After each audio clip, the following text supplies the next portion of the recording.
Pink's reaction here, man. What we do is we give Pink 60 seconds to react to some of the trending topics in the world today. Let me get my clock ready here. I've been working all day. I'm not sure I know what's trending in the world right now. But I'll do my best to react appropriately. Please do. Or perhaps inappropriately. That might be better. Alrighty. So what we got here is, Pink, of course the NBA draft is going to be coming up soon. You got the Orlando Magic with the number 1 pick.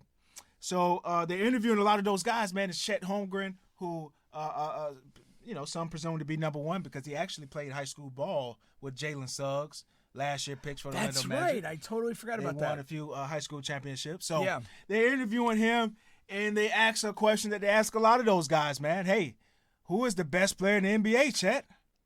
Chet Holmgren's response, me in 2 months. What's your response, bro? I love the confidence, but there's the I think it's Zach Lowe or Bill Simmons always talked about the irrational confidence guy. Yeah. That's Chet Holmgren. You are not the best guy in the league. You're not gonna be. You probably won't ever be. Or I'd be a lot more happy about the Magic picking you. But I'm not gonna fault the confidence. I like it, man. That unfortunately that's gonna hang on him for the entirety of his career. Oh man. If he's a bust, especially, but even if he's just a really good pro player, that's gonna hang on him. But yeah. I like the fact that he said it. I got no issue with that. You remember what Muhammad Ali? You got to believe it until you be hit. So Nick Cannon is in the news. He had a interview lately as well, and he is considering a vasectomy. He has 7 kids, and after his last set of twins, he said that now he's expecting an 8th child.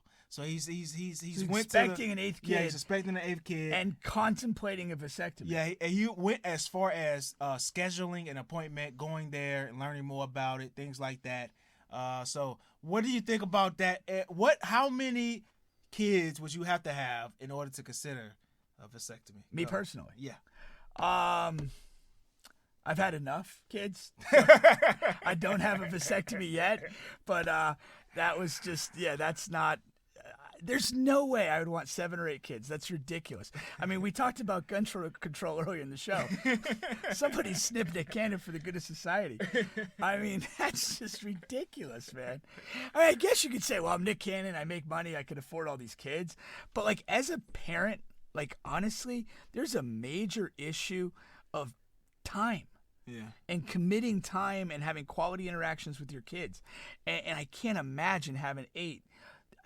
I can't imagine not being racked with guilt if I had 8 kids with my inability to genuinely give them time and support that they deserve. I just couldn't do that. He should probably get a vasectomy. Obviously, he doesn't believe in any other form of birth control. Time. Well, Pete, we didn't talk about this in real time when it happened, but I know you have heard about Dave Chappelle and the person in the crowd. He was doing a show, and the person in the crowd came up, tried to attack him. So the attacker spoke out for the first time. Oh, did he? Yeah, yesterday. And of course, number one question, why? Why did you storm the stage just to get beat to shit like that? And he said, well, Dave Chappelle speaks out a lot about the LGBT community. Hopefully I said that correctly. If not, please, I apologize. And he says, I'm bisexual, and this is the guy. I'm speaking from the guy's perspective there. And he's saying, I wanted Dave Chappelle to feel some of the things that I feel when he attacks us, So, go, babe. He got what he deserved. I mean, if he got killed on stage, I would still say he got what he deserved. Thanks. For what? Yeah. Dave Chappelle is a freaking comedian. Yeah.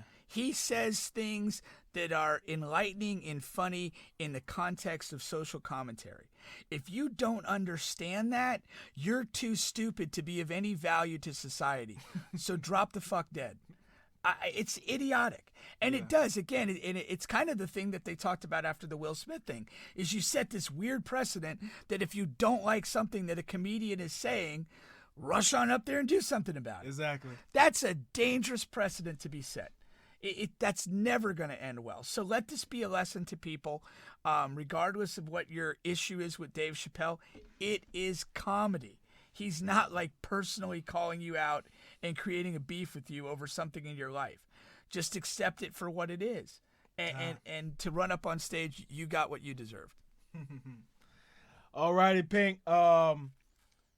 So we talked about the Young Thug situation and Slime and his group and the 20 other guys who have been arrested and are looking to be convicted under the RICO Act. I'm sure they're not looking to be convicted. Well, no, well, they're looking to be exonerated. They're looking to be exonerated, right? They may in fact get convicted. So, it has come out some of the specific things that they are doing, and so they're using some of his lyrics, some of Gunna's lyrics, who was the other rapper that's involved in it. As far as what the prosecutors are using in the courtroom to build the case. And one of the lyrics actually got released that they're actually using. All right. And I have it up here on the screen. One of his lyrics, it says, I never killed anybody, but I got something to do with that body. And then another one says, I killed his man in front of his mama. Is that a tribute to bisexual love triangle? No, his man, like his friend, his homie. Okay. That's what I'm thinking, because that's what a lot of in Atlanta, New York, they'd be like, his man's. Is that your man? Who man's is that? So that's what I'm guessing. So is my question to you is that, do you think it's okay for them to use rap lyrics in the courtroom to try to convict these guys? Go.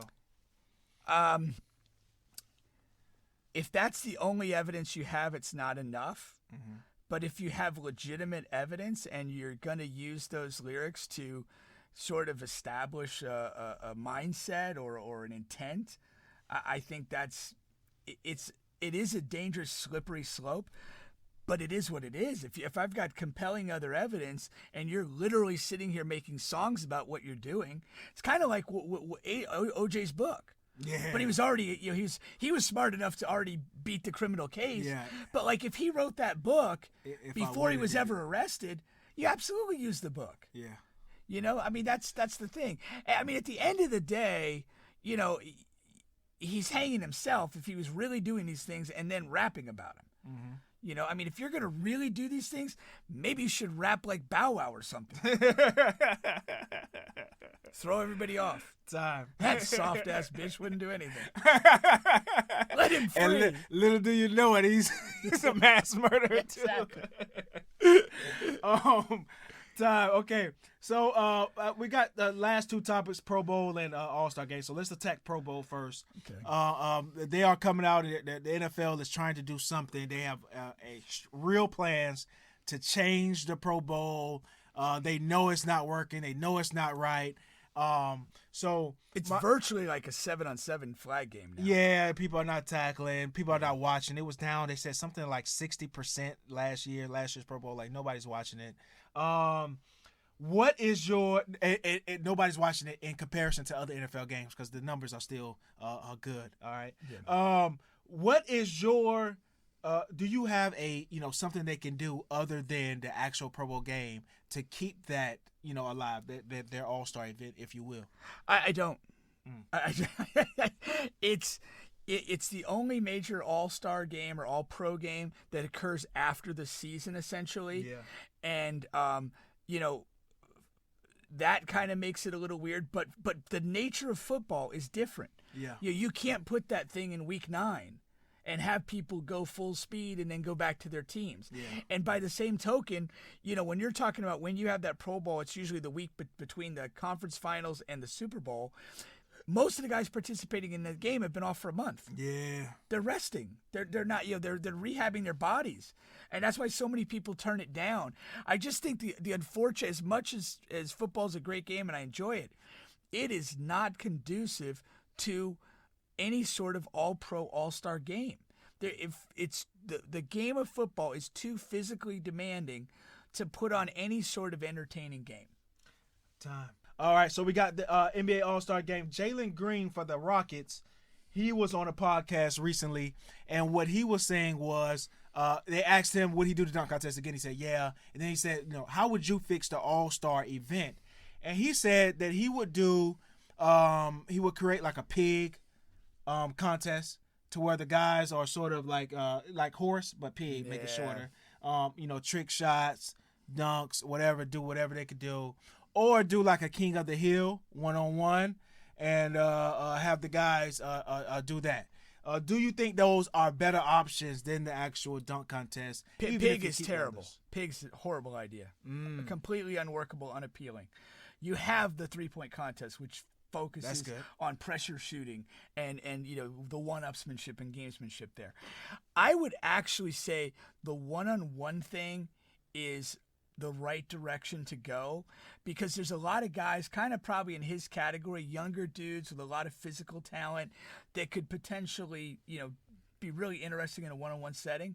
And honestly, what I would do is, and the other thing you got to realize is how many viral videos are there of these like hooper guys playing one-on-one versus people in a park, or even if they're playing in a 5-on-5 game, it's fucking ISO City, and they get viral views over watching some guy with a crossover drop somebody or do some stupid shot and hit it. I personally hate them, but there's a market for that, and I think if you got some got the right names involved in that and played it out one-on-one, I would like literally let the other players, part of All-Star festivities, be on the court like that, like not in the way, but like, how all these viral videos, you got dudes literally within 10 feet of the action.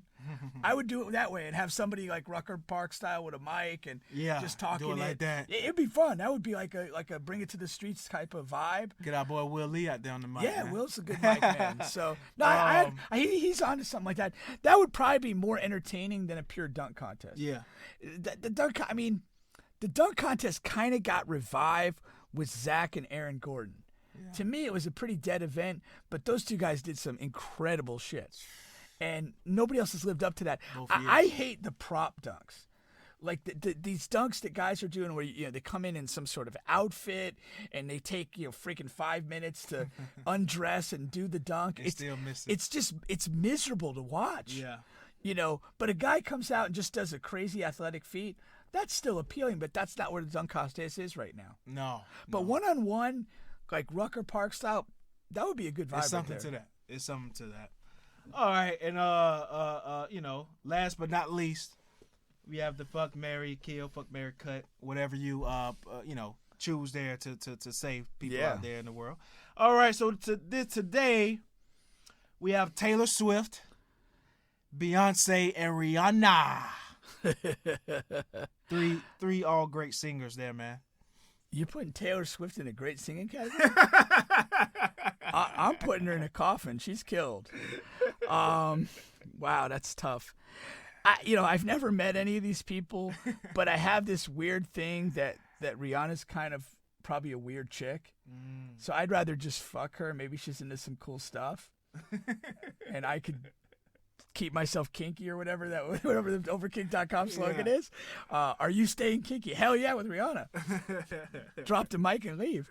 Drop the vibrator and leave. And I guess I'd marry Beyonce. There's financial benefits to that. There's financial benefits to all three of these.